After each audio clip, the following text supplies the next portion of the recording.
I'm very happy to be here and not at home in New York where I live, because I don't know if you heard, but New York City had an earthquake today, which, you know, would be terrifying if it wasn't already New York City. There's so much happening in New York all the time. It's fun to think about where everybody was during that earthquake, you know?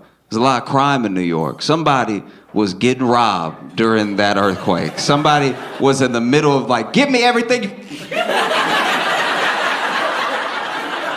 Don't move! No. Some people were in their apartment. Apartment shakes. Buildings are so old and decrepit, they're like, I knew it was gonna collapse one day. I was just hoping I'd be at work when it did, but it's an odd thing, you know? Maybe somebody is visiting New York. They just got there, very excited. And you know that annoying type of, oh Lord, okay. Not talking about you.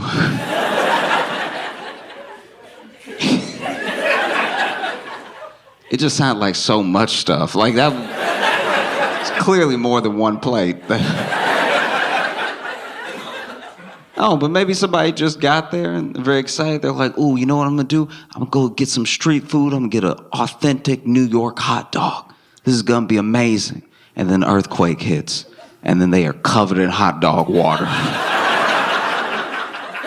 It'd honestly be the most New York experience they could have.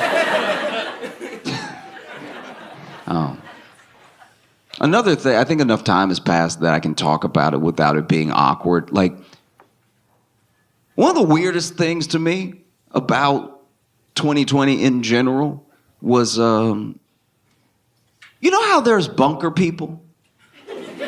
There are people that save up a bunch of money to build a bunker in different types. Some people build a bunker underground. Some people have a different location they're gonna go to if things hit the fan and everything. Some people have like a whole site that they've built and stuff. And we've always, for years, for decades, made fun of them, right? It's something that started in the Cold War because they were so sure that the Russians were gonna bomb us that they started to make bunkers, and it was a normal thing. Then, as those sort of fears started to disappear a little bit, it became less common. But then there were some people who were still like, guys, something's wrong. Some bad things could happen. So they made bunkers, but then they started making it with, you know, their personal wealth and everything. And we made fun of them all the time, you know? And then 2020 hits, global pandemic that affects everyone in every country. And almost all the bunker people were like, that shit ain't real.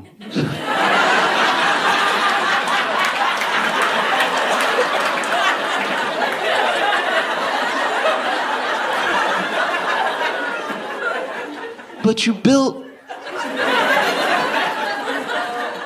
in case the whole world. Can I go in the bunker?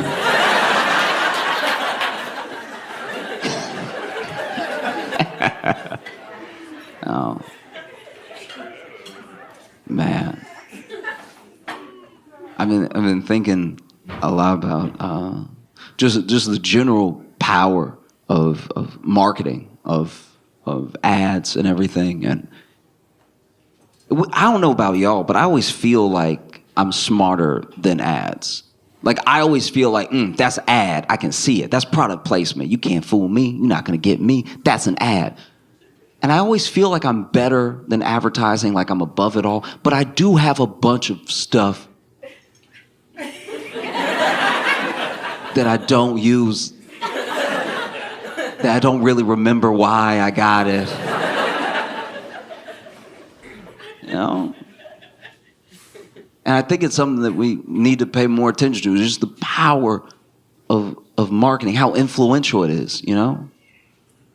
Like imagine a world where you work at some sort of agency, right? An ad agency, whatever, some type of marketing agency. And not now, right? Let's go even further back to when people were paying even less attention to ads and they were served less of them every day, right? Let's say, you know, 70s, 80s maybe, and you're working at this agency. And you go in one day to work, just any regular day. And let's say you're like co-VP or something like that. You're high up there, right? And then you get into the building and everybody crying. You don't know why. People are walking out with those, those cardboard boxes specifically for when you're fired. Everybody got one. Shaking, walking about, running out and everything. And you're like, what happened? And no one's even answering you. As you pass by people, you're like, what happened? They're like, no. And then you get to your office. Maybe you share an office with somebody. And so you look at your partner and you're like, hey, what's everybody so upset about? What happened? Right? And then he's devastated. He's like, oh, it's horrible. One of our biggest accounts, top accounts, right? One of our top accounts, Kool-Aid, that some cult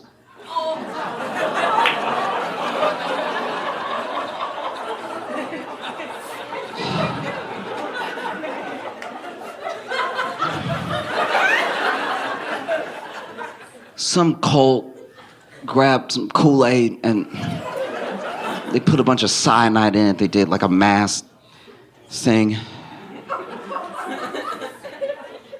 I don't know, the client is freaking out, People may never buy the product again. We don't know what to do. This could be the end for us, because if they close, we close, right? And then you, being the brilliant marketing agent that you are, you stand there in the moment that this is happening. The day that the news has reached your office and you're like, you know what? Screw it. Let's lean into it.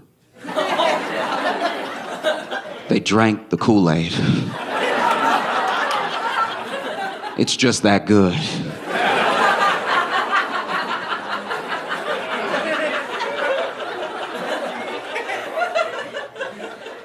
You think about it. Any other product, any other time frame, that product would be done. You know what I mean? Like if a bunch of people killed themselves with Snickers, I don't know if we would all be like, you're not you when you're hungry. You know what I mean?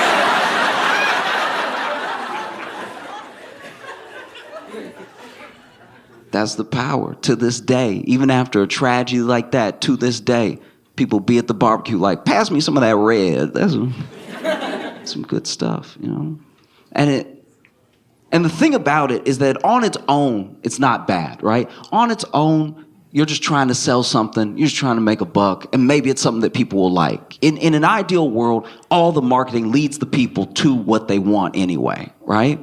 But it doesn't always work that way, because we found that the easiest way to make money is to make people feel like they don't have something, to make them feel less. So then if I'm less, maybe this thing will make me more and it'll make me enough, right? Because if we never feel like we're enough, then we always need a little something else, right? And that's how they make money. If you were always content all the time, no one would be able to sell anything to you, And so on its face, it's not bad what they're doing. But when they're all doing it at the same time, and it's most of what you see, when it's ads all the time being like, you're not this, you could be this, you could be better, right?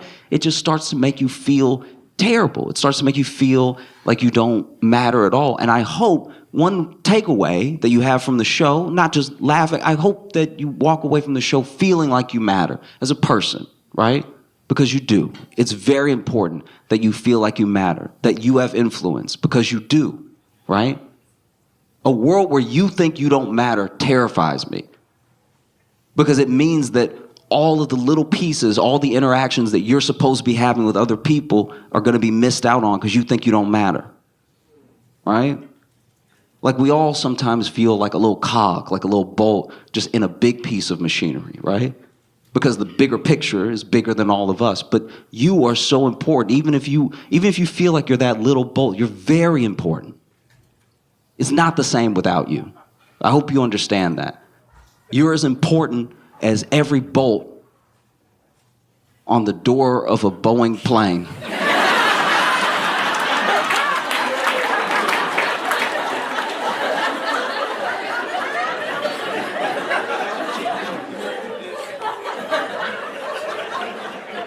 Because maybe that's what happened.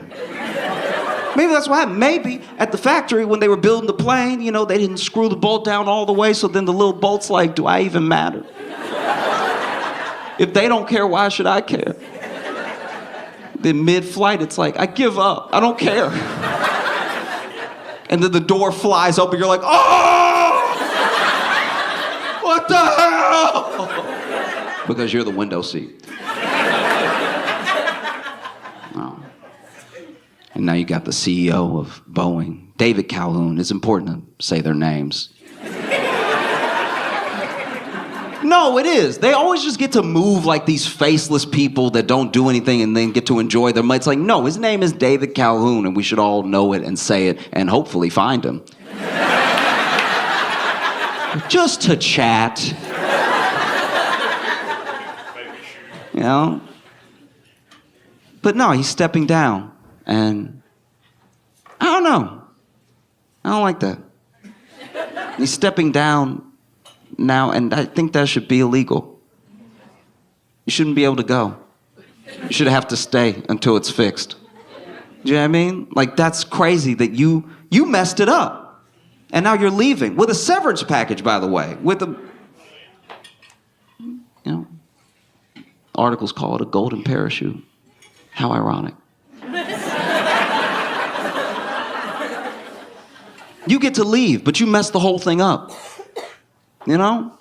And I know he's not fully alone, but he's the lead. You know, when you're the CEO, you're the captain. You know? And he gets to leave? That's crazy. And he gets to leave richer for messing it up. That's mind-blowing. He should have to stay until it's fixed. This should be the last job he's allowed to ever have. Until it's fixed. You know? And if it closes, then no more work for you. And by no more work, I don't mean you get to go off and enjoy. I mean, you will not make another dollar for the rest of your life. You need some stakes to be in the game, you know? Because I had a friend actually take up for the process. I had a friend be like, but Josh, now that he's stepping down, someone good could step in. Someone that cares, someone that could fix the thing. And I'm like, are you brand new? Like, what? In what world is that going to happen? That's so crazy. I told him the same thing I'm going to tell you now. Imagine you're on a flight, right? Middle row, middle seat. You're not having a good life. And you're on this flight, and during the flight, you feel this incredible turbulence. And I'm not talking about those air pockets where you drop a little bit. I'm talking about you're hearing noises you've never heard before. Just like terrifying stuff, all happening at one time. And it's not just like a little bump, bump, bump. You're swinging, you're slamming into things and everything. Those air masks drop down. You know, the ones that definitely don't work. I hate that part of the demonstration so much, by the way. They always put the thing on and everything, and then they're like, the mask may not inflate, but oxygen is still flowing. It's like, that sounds like something you'd say to a dead person. That's one of the craziest things I've ever heard. The mask may not inflate at all, but I promise it's still working because you won't be able to tell anyone it didn't. Mind blow. No, I swear. You know? But let's say that's happening. You're in it. They're screaming, people crying, people praying, people tearing up and everything. And in the midst of all this turbulence, the cockpit door swings open. And the captain walks out. And the captain doesn't walk out to say, hey, everybody, we have it under control. Please don't panic, right? Captain doesn't come out there to say, look, the PA system broke. I just want to tell you myself, we're all going to make it. We're all going to be okay. I'm going to make sure we make a safe landing, right? The cockpit swings open and the captain comes out to say, I've decided to resign from my position as your captain. It's been an honor, but I can no longer uphold the standard of this plane, and so I will be leaving. Wearing a parachute, by the way. He's wearing a parachute while he's talking to you. He's wearing a parachute while he's talking to you, because I'll be fine. I'll be fine. I know I messed everything up, but I'll be okay, okay? And then he jumps out of the already open door. No, shouldn't be allowed.